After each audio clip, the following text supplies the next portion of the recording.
so thank you. I decided to do a little thank you 600 followers video type thing for watching us. That's why.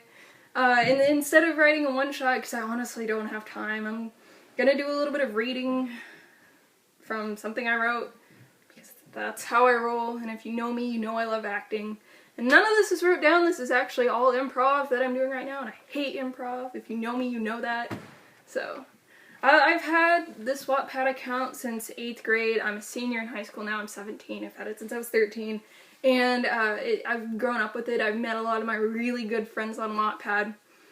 So it's got a really special place in my heart. You know, it's cool, and I wouldn't change it for really anything. And I wouldn't change you guys for anything. You guys are why I write. I love all the comments. I love getting messages. I love meeting new people, so, you know, that's always open. And, you know, it's just great. It's just really, really great. So, today I'm going to be reading, apart from The Pianist, because it's kind of my baby. I love writing it, and side note, Molly is actually based off of a girl I knew whose name was Molly. Don't know why I couldn't have changed her name. I don't know. This is 16-year-old me, what were you thinking? And Blaze is actually based off of my old high school principal, the more you know. So, I'm going to read from chapter 18, right after Blaze found out about Gerard. And I'm going to start in the middle just because I want to. So, here we go.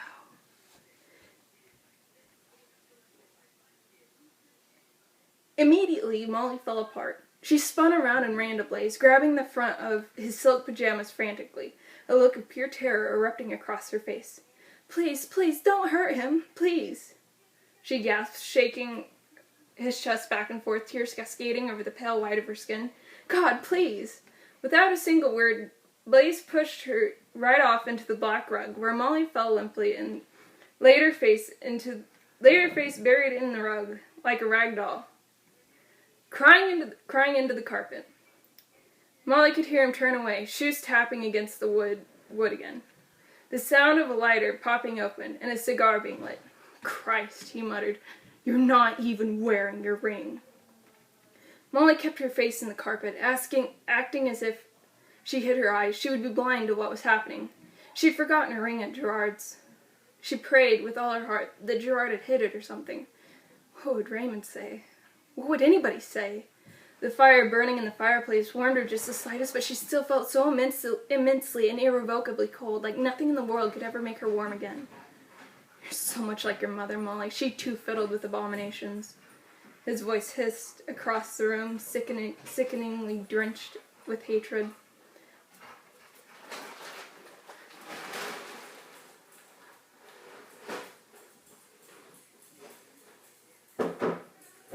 Molly raised her head, blinking away her tears.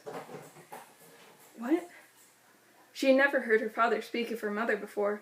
Most of the time, Molly simply forgot she had a mother. She never bothered to ask the story of why her mother was no longer around, because she knew Blaze would not answer her. "I suppose you must know the story if you were to ever learn," Blaze began, turning towards a window and sucking on his pipe. "It started when she was 10 years old. She told me years and years later that when she was a girl, she encountered a very pale man in the library. They had become friends before she could even know how to read. So, the man taught her, and they became friends. She met him nearly every day as she grew up, growing closer and closer to this creature." He turned back towards Molly, his eyebrow twitching. "This man was a black vein, much like the one in your room." Molly's heart dropped into her stomach. "I never wanted her to be near him. I saw him for what he really is. A monster," he growled, tightening his grip around the pipe. "When I married your mother, I told her I did not want her to see this man ever again. I did it for her own good, to keep her safe." He brought the pipe to his lips and took a breath before speaking again. "Years went by, and you were born.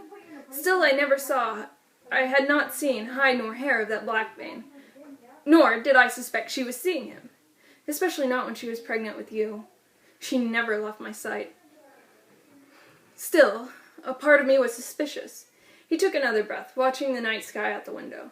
A few months after you were born, it started happening. She would disappear in the night after I would sleep and venture off into the city. Being the lovely, loving husband I am, I hired a private investigator. I did it because I loved her." He clenched his hand tighter, gritting his teeth. She was with him in that God-forsaken library, sobbing about her unhappiness over books and pages in a dark aisle.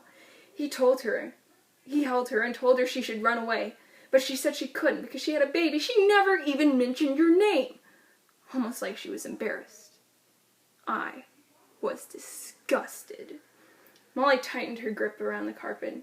"She was disobeying me, Molly. I told her to never see him again, and she disobeyed me." He was so mad he was shaking now, the bitter memories rising back in his throat. "What did you do?" Molly asked softly, even though she didn't want to know. Blaze turned back towards her with the sickest smirk on his face. "I packed her bags for her and waited. When she returned home, I demanded the truth." He turned his eye back towards the pipe, eyeing the smoke coming from the top softly. "She was in love with him." I'm going to leave it at that because this has become a 6-minute video and yeah, it's really long. So anyway, thank you so much.